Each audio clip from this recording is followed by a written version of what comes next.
Child actress ang atong kapuso nga si Barbara Miguel kinsa taga Panabo City kini tungod sa pagdala sa papel isip anak sa usa ka migrante sa usa ka independent film. Una sa balita si John Paul Siniel. Bitbit mismo sa batang si Barbara Miguel ang iyang tropeyo diyang ginabot siya sa Tacbayan sa Davao gikan sa kauluhang Manila human makadaog isip Best Child Actress sa 61st FAMAS Awards. Napildi niya sila Liza May Dizon o Sailin Manabat. Palipayon siyang misaysay sa kadaugang na angkon. Pangarap lang po nun ni Mama kasi po dati sabi ko po, Ma, gusto ko mag-artista.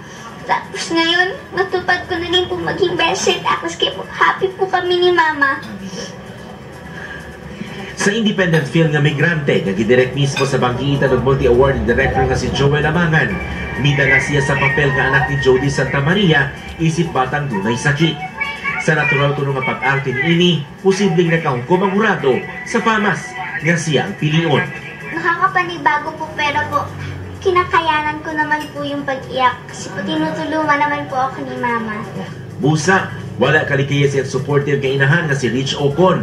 Kinsa miagi usab isip independent film actress din sa Tacbayan sa Davao kaniadto sa kadaugang na angkon sa iyang pinanggang anak. Hindi pa kayo may napansin yung acting niya. Ibig sabihin, ma-prove niya sa mga tao na hindi lang pagtataray ang kaya niya.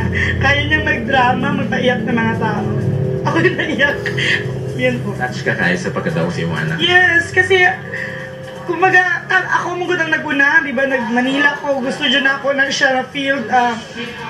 Tapos siya tabangan na yung duhabak. Sa karon, busy si Barbara Miguel, isip lead actress sa lain pang independent film nga giuluhang 9. Istorya sa pinakabatang na buntis sa edad nga 9 anyos. Ug ang maong pelikula, Appeal, sa Cinemalaya Philippine Independent Film Festival 2013. John Paul Siniel, una sa balita.